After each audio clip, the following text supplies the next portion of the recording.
আসসালামু আলাইকুম viewers, welcome back to my channel Afra cutting centre.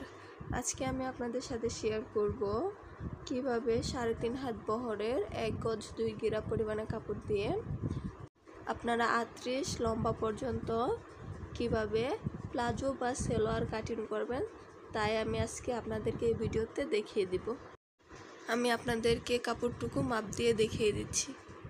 আমার এখানে কাপড় আছে 1 গজ 2 গিরা পরিমাণে। এখন আমি কাপড়টাকে 4 ভাঁজে ভাঁজ করে নেব।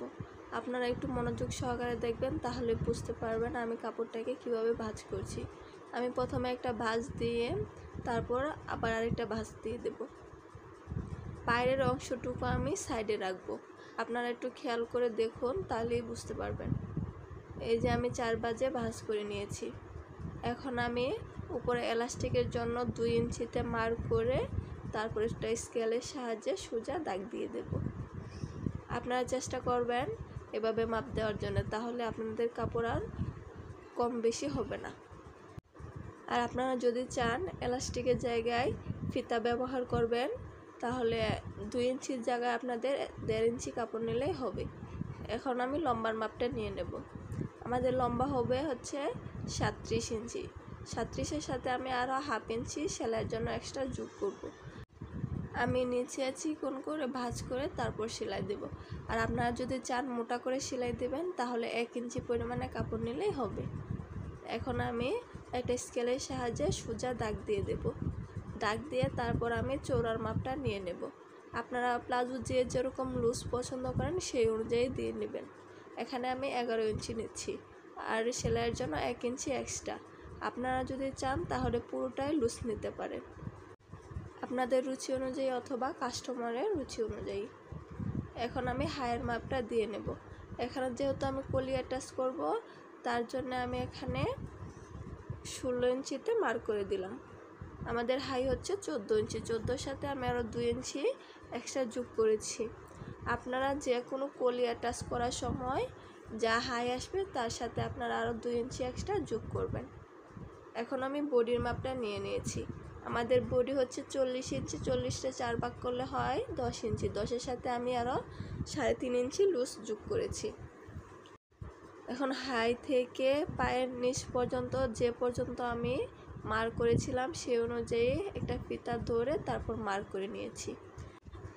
এখন আমি কাপড়টুকু কেটে নেব। আর আপনারা যদি মিডিয়াম লুজ পছন্দ করেন, তাহলে 10 থেকে 11 ইঞ্চি দিতে পারেন। তার চাইতে বেশি দিলে 13 থেকে 14 ইঞ্চি। আর আপনারা যদি চান তাহলে পুরোটাই লুজ রাখতে পারেন, বা কাস্টমারের যেরকম বলে সেই অনুযায়ী রাখতে পারেন।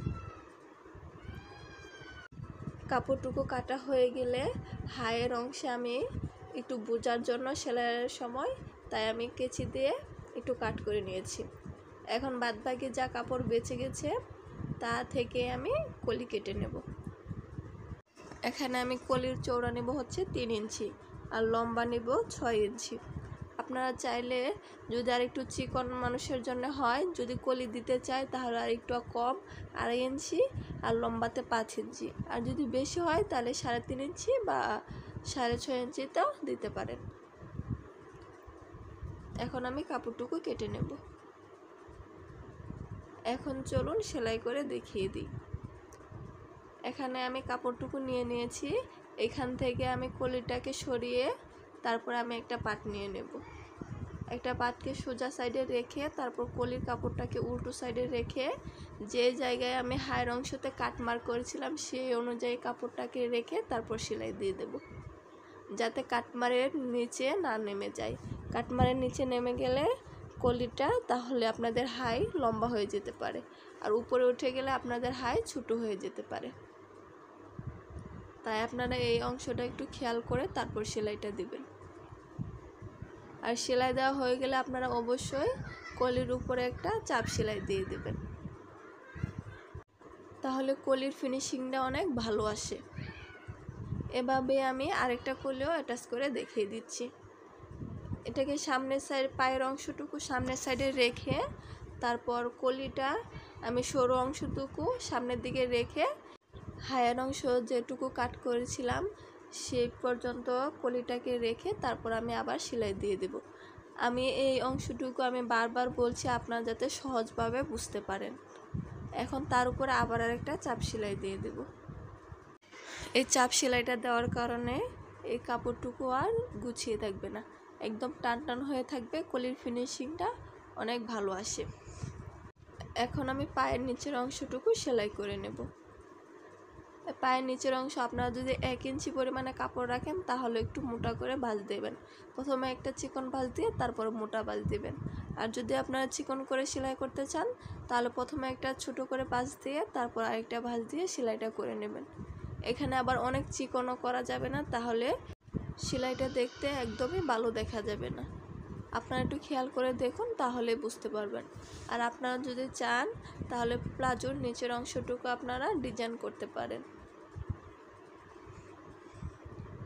এখন সেলাই করা শেষ হয়ে গেলে আমি হায়ের অংশটুকু সেলাই করে নেব। আমি কাপড়টাকে সোজা সাইডে রেখে তারপর আমি আরেকটা কাপড় উল্টো সাইডে রেখে সমান করে ধরে তারপর সেলাইটা দেব। আর আমার ভিডিওটি যদি ভালো লাগে তাহলে লাইক, কমেন্ট, সাবস্ক্রাইব করে পাশে থাকা বেল বাটনটি অন করে রাখবেন, যাতে পরবর্তী নতুন ভিডিও ছাড়ার সাথে সাথে আপনার মোবাইলে নোটিফিকেশন চলে যায়। তা না হলে পরবর্তী যা ভিডিও আসবে তা আপনি মিস করে যাবেন। এই হায়ের অংশটুকু আমি ডাবল করে সেলাই দিয়ে তারপরে কলির অংশটুকু আমি চাপ সেলাই দিয়ে দেব। আপনারা কিন্তু অবশ্যই ডাবল করে সেলাইটা দেবেন, তা না হলে রেডিমেড কিনা প্লাজোর মতন হয়ে যাবে আর বেশি দিন সেলাইটা যাবে না। যাতে 2টা করে সেলাই দেবেন, যাতে একটা সেলাই ছিঁড়ে গেলেও আরেকটা সেলাই থাকে। এখন আমি পায়ের অংশটুকু ধরে তারপরে ইঞ্চিয়ামটা সেলাই করে নেব। আপনারা যে যেরকম অ্যালাউন্স রেখে কাপড়টুকু কেটেছিলেন সেই অ্যালাউন্স রেখে আবার সেলাইটা দিয়ে দেবেন। এখানে আমি 1/2 ইঞ্চির চাইতে একটু বেশি করে সেলাইটা দিয়ে নিচ্ছি। যেহেতু আমার প্লাজোটা এটা হবে মিডিয়াম থেকে একটু লুজ, তাই আমি বেশি অ্যালাউন্স আর রেখে সেলাই দিচ্ছি না। এখানেও আপনারা ডাবল করে সেলাই দিয়ে নেবেন। আর এই সেলাইটা দেওয়ার সময় নিচ দিক দিয়ে একদম সমান করে ধরে তারপর সেলাইটা দেবেন। তা না হলে সেলাই করার শেষে প্লাজো পরার সময় নিচ দিক দিয়ে টান ধরে থাকে। আর টান ধরে না থাকার জন্য আরেকটা সমাধান হচ্ছে আপনারা এভাবে কাপড়টুকু সেলাইয়ের শেষে কেটে দিতে পারেন, তাহলে ফিনিশিংটা ভালো আসে, সেলাইটা সুন্দর বসে যায়। এখন আমি এলাস্টিক জয়েন করে নেব। এই এলাস্টিক জয়েনের সামনের ভিডিওটুকু আমার স্কিপ হয়ে গেছে।